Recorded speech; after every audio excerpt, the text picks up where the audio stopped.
Assalamualaikum warahmatullahi wabarakatuh. Alhamdulillahilladzi hadana lihadza wa ma kunna linahtadiya laula an hadanallah. Asyhadu an la ilaha illallah wahdahu la syarikalah wa asyhadu anna Muhammadan abduhu wa rasuluhu la nabiyya ba'dah. Tribuners yang dirahmati oleh Allah Subhanahu wa taala. Setiap manusia yang hidup di muka bumi ini pasti sudah dibatasi hidupnya sampai kapan dan kapan akan ajalnya tiba. Maka tugas kita sebagai manusia ketika ajal tiba mempersiapkan segala sesuatunya dengan baik dan benar.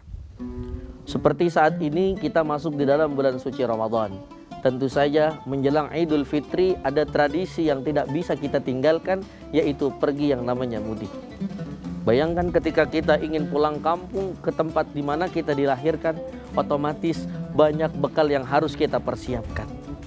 Ketika kita bawa mobil, tentu saja ada uang yang harus kita siapkan untuk membeli bensin serta tolnya. Sama ketika dia memakai motor, tentu saja banyak persiapan-persiapan yang harus disiapkan supaya sampai kampung tempat kelahirannya datang dengan keadaan enak dan tenang. Begitu juga kita manusia yang nanti akan mudik ke dunia yang namanya tahap kematian. Yang mana tahap kematian ini harus kita pergunakan, harus kita persiapkan dengan matang, terutama dengan amal-amalan saleh.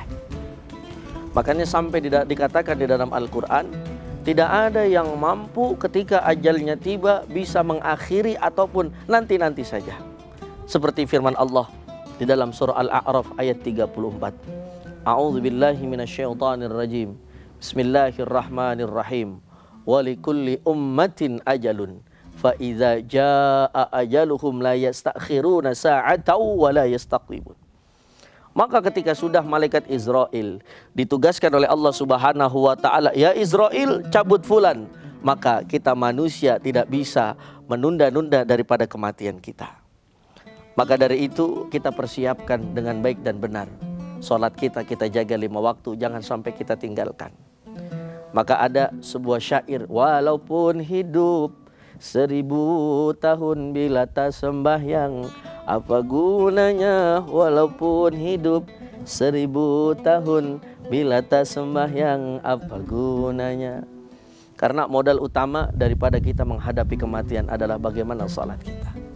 Bahkan ditekankan kembali dalam Al-Quran, fayaqula rabbi laula akhartani ila ajalin qarib fa asaddaqa wa akum minas salihin.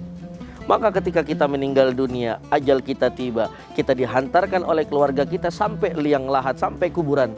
Maka setelah di kuburan, kita sendirian, tidak ada yang bisa menemani kita kecuali amalan-amalan kita selama di dunia.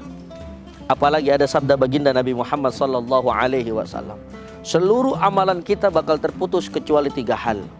Yang pertama adalah sedekah jariyah. Yang kedua aw ilmun yuntafa'u bi, ilmu yang manfaat. Yang ketiga adalah awaladun saleh yad'aulah. Maka dari itu mari kita persiapkan dengan baik menuju nanti yang namanya alam kubur, supaya ketika kita di alam kubur tenang, tidak ada yang bisa menolong kita kecuali amal-amal soleh. Tribuners yang dirahmati oleh Allah Subhanahu wa taala, mari sama-sama kita maksimalkan daripada akhir-akhir bulan Ramadan ini dengan baik dan benar. Karena kita tidak tahu apakah umur kita masih panjang atau sudah sampai sini saja. Sebab kalau urusan ajal, urusan meninggal, tidak pandang dia muda, tidak pandang dia tua, tidak pandang bahkan dia baru lahir. Kalau Allah sudah punya takdir, maka tidak ada yang bisa daripada melawan takdir dari Allah Subhanahu wa taala. Mudah-mudahan kita semuanya Allah catatkan ketika ajal kita tiba dalam keadaan husnul khatimah. Makanya doa-doa dari guru-guru kita, perbanyak baca ya Allah biha, ya Allah biha, ya Allah bi husnul khatimah. Ya Rabb, meninggalkanlah kami dalam keadaan husnul khatimah. Amin ya rabbal alamin. Wassalamualaikum warahmatullahi wabarakatuh. Download Tribun X sekarang, menghadirkan lokal menjadi Indonesia.